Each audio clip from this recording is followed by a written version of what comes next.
Hello. So this is day after Thanksgiving. No, 2 days after Thanksgiving. 25th, 24th, 26th, 26th, November 26th. Hey, there she is.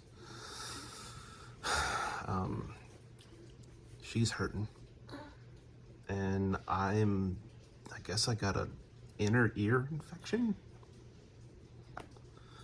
Wouldn't doubt it. I've been so exhausted here in the last few weeks. Every time the weekend comes, I get sick. This is the first time I actually have an actual, feels like I have an infection. The other times it's just his body is so exhausted, he feels horrible. Yeah.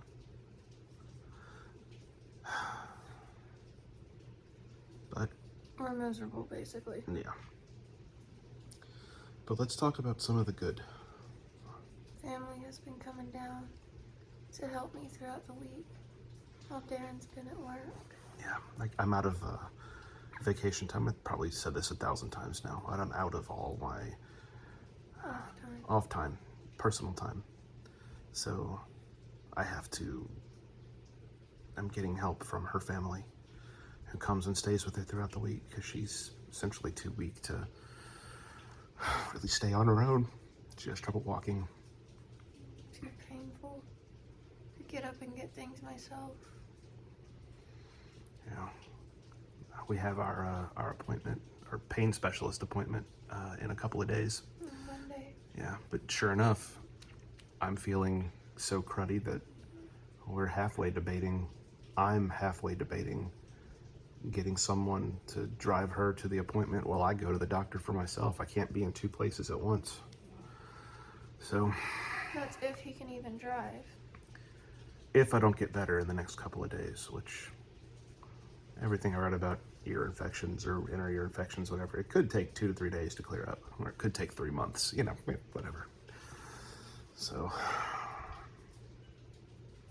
don't know, we'll see.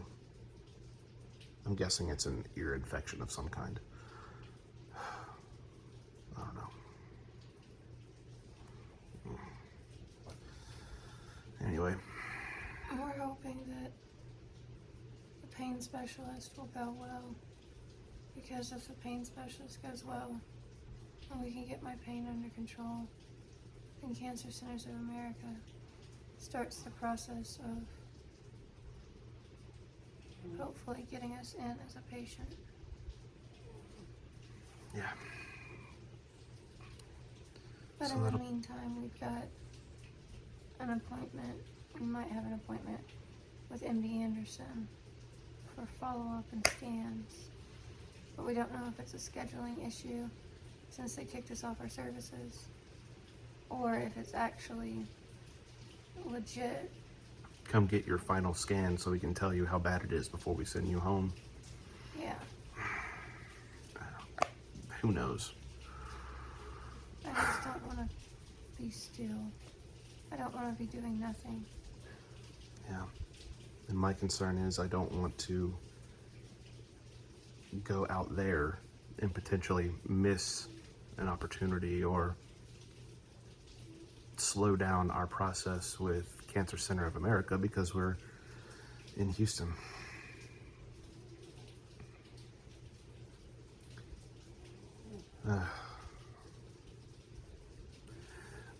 We were supposed to be talking about the good, not going back to the more bad.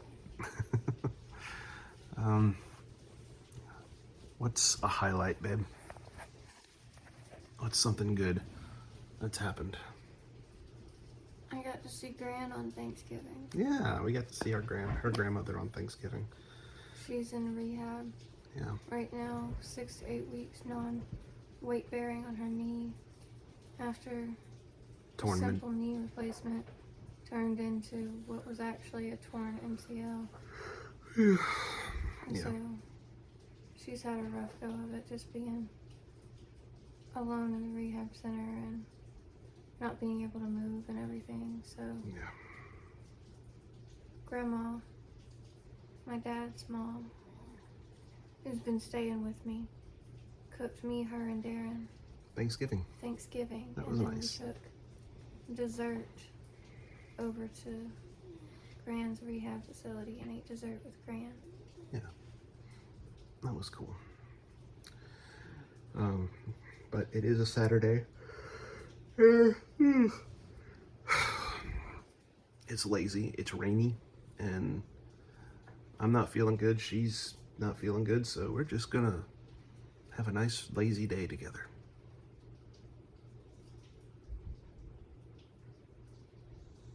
Yeah.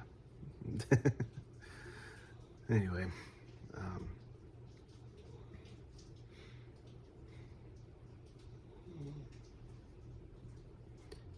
yeah, I guess that's it. Not really much else to report.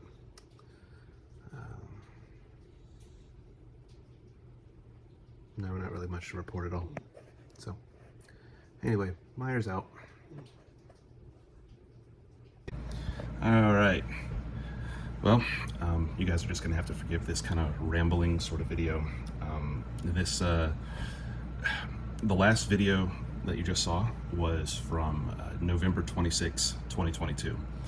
We had just finished Thanksgiving with her grandmother. And what we didn't mention in that video was she ate way too much and threw up.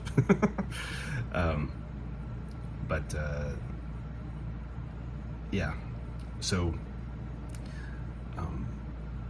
the next video that we have is an entire month away. We took no videos. We literally went all the way to, I think it's 12/20. I don't know, we'll see. I think that's it. So December 20th. So like almost an entire month with no videos. Luckily for you, I keep notes. I'll go back a little bit because 11/26 kind of like there's kind of like a ramping of stuff that happens, and it happens a little bit before that date. So let's go back to 11/15. 11/15, experimental medicine with MD Anderson says, we can get you a trial, but there's always a wait. But there was a brief period of time right there where the swelling in her legs and lower extremities was almost gone. It was crazy. It comes back shortly thereafter, but for that moment she did have a brief respite from the swelling. Never figured out why it went away, never figured out why it came back, but yeah. 11/16, Cancer Center of America says get pain under control first. Then we'll see you. Brittany is still in pain, but less so. She slept a lot, which there was this fentanyl can make you groggy, and that was one of the things they warned us, like, hey, we want her awake, but make sure that you're not zombied. So I'm trying to balance this walk. Like, what is, like, I haven't slept in 2 days, I need to rest.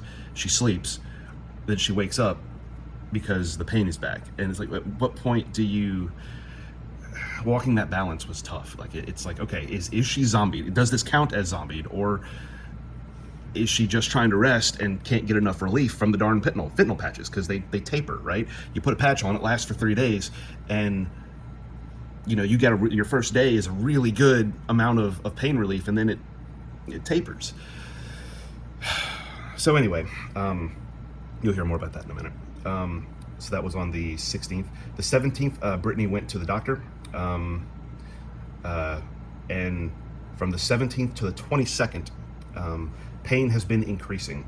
Mostly her sciatic pain, not the tumor itself. But we did wind up getting appointments with pain specialists, which is what Cancer Center of America asked us to do. So we did get a setup with a pain specialist. Then 24th, we celebrated Turkey Day. Brittany threw up and then had lots of pain over that weekend. 11/25 to 11/27, her pain continued to increase. I do remember that it was just things kept getting worse. We're officially past the point of the video now. November 28th, the pain specialist ups her fentanyl patch from 50 micrograms an hour to 75 micrograms an hour. By the evening, she managed to finally get some sleep. And then at that evening, I noticed that her eyes had started to yellow. For those of you that don't know what that means that her liver function is failing. that she's beginning to be jaundiced. Her liver's not clearing the toxins out of her body, and instead they're just circulating in her bloodstream. So I didn't mention it to her. We were in so much pain and had so much weight on us. I just held that little piece back for just a little while, just to see what would happen. 11:29, one day later, Brittany sleeps most of the day. I can't tell if she's zombied from too much fentanyl or if she's just catching up on sleep, but the pain is down, praise God. The yellowing in her eyes is worse. Her sleep meds can cause it, so we stopped it. You might have noticed we started talking about her sleep medications. One of the side effects of the certain sleep meds she was on was yellowing of the eyes. Babe, do you need this sleep meds? Like, not really, I don't think so. She started to have some of the hallucination kind of thing. She's like, we're cutting this out. So we cut it out. We cut out the sleep med, and we'll continue. On November 30th, the pain started getting worse. As expected, the fentanyl patch tapers over time. The doctor asked us to try to make it all 3 days. But if we couldn't, we could change it out on day 2. So I made the call to do so. We're still waiting from MD Anderson to alert us if the appointment that was on our schedule was real or not. We're still waiting. We're still trying to figure out, hey, did you guys actually divorce us? Or is this an appointment that we need to start prepping and get ready for that you're gonna take us to go see? December 1st, Brittany's best friend comes over to pay her a visit. Stopping the sleep medication isn't stopping the yellowing of her eyes. I told her about it, and she wants to wait until Monday. So 4 days from that day, from December 1st, she wanted to wait to go to the doctor. December 2nd, Brittany gets to go to a church function with the ladies. So her grandmother wheels her out, and they do this, I guess it's like they were all painting Christmas trees, and that was kind of the gist. They paint a Christmas tree, and everyone brings home their paintings, and that was kind of their thing. December 3rd through December 4th. So, yeah. We heard from MD Anderson. They're definitely letting us go, telling us that our scheduled appointments will come off of our schedule soon. It was like a death knell. Brittany has started swelling again and hurting a bit after the church get-together. She slept most of the time. So a lot of things happening on those 2 days, but there you have it. 12 December 5th. I got my first therapy appointment, which I'm still doing, by the way. 8 months later, I'm still having these therapy appointments. I need them desperately. I think it went well. I think it will help me process this stuff. Brittany slept a lot, and I played games for a bit. It was nice. The jaundice has stopped being a thing. Okay. Her yellowing of her skin, the yellowing of her eyes has stopped. Praise God.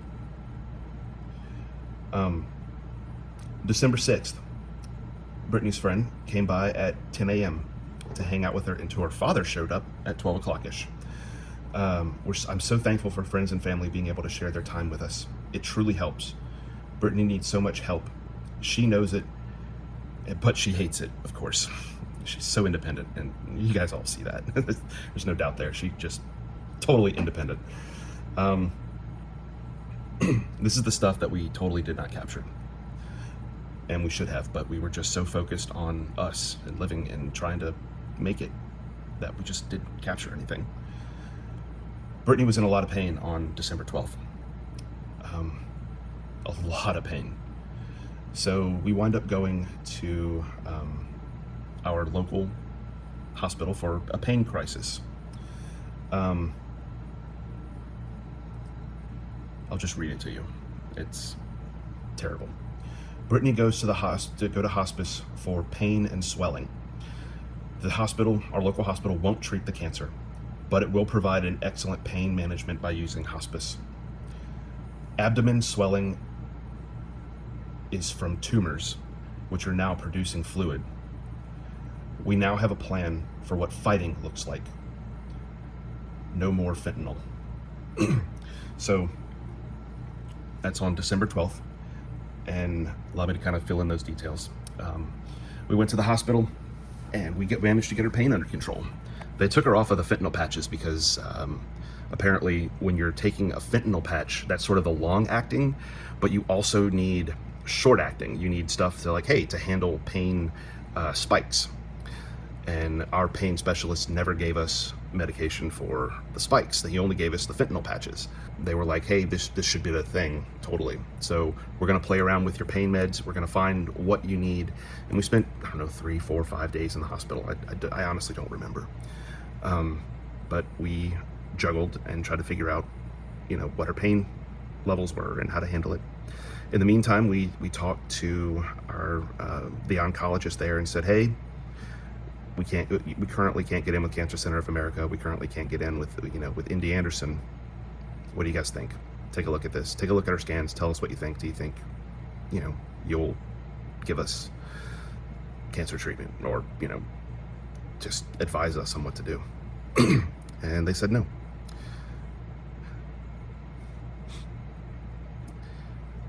The lady was really sweet. I call her the lady. Sorry, the doctor was really sweet.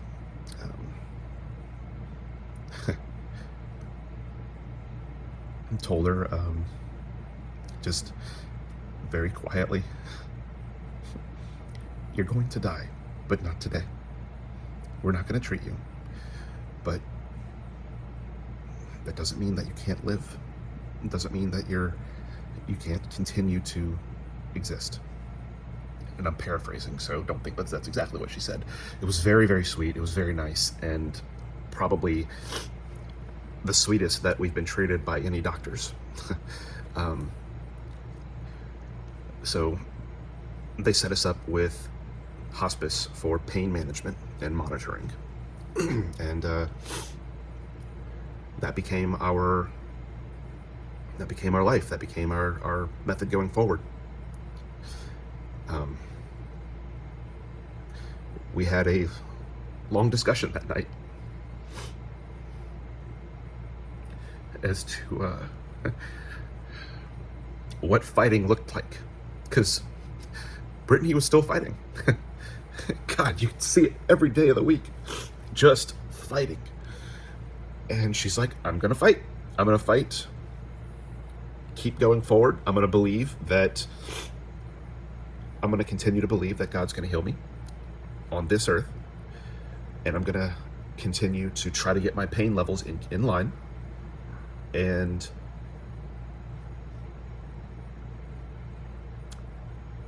with the goal being to report to Cancer Center of America and saying, I'm here. I'm painless, or to the point where I can do the trials. Let's go.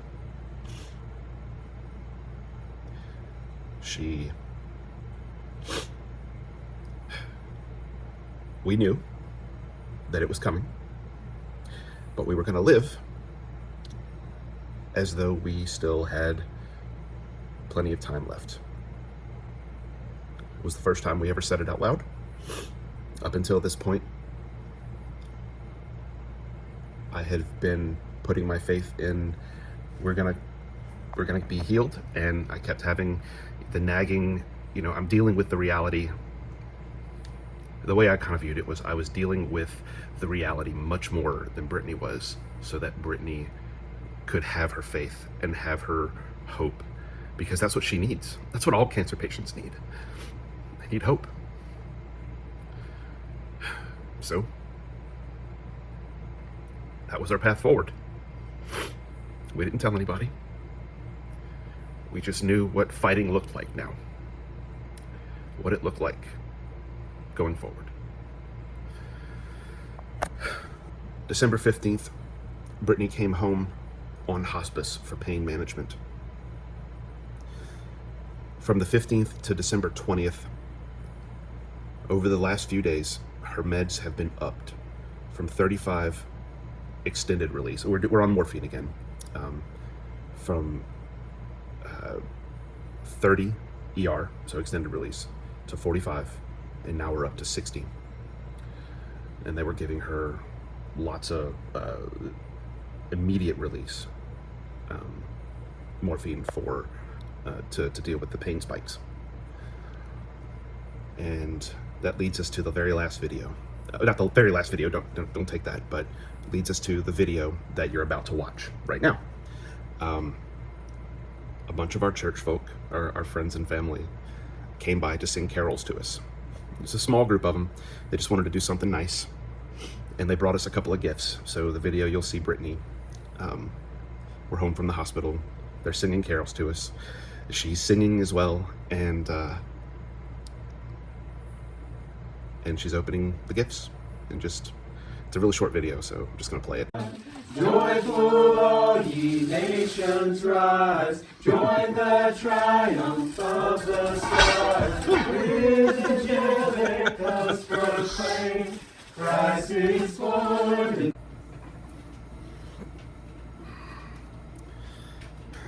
You're going to die. Not today, but you will die. So much of what that doctor told us encompasses the faith of being a Christian. We're not promised tomorrow. None of us are. And you know, if you've been watching this for this long, that Brittany and I are Christian. We are followers. We are walking the way, trying our hardest to do so. Fact is that none of us know when our hour is coming. Whether Christ returns, whether we die first. Either way, judgment is on its way. That's why it's important. If you don't know Christ, if you've never reached out to him and given your life, given up your life for something better, there's no time like the present. There's never a moment when it's too early. Never a moment when it's too early to give your life to Christ. If you haven't done it, I ask that you do. The journey that's coming up, there's not many videos left. The end is coming for this too.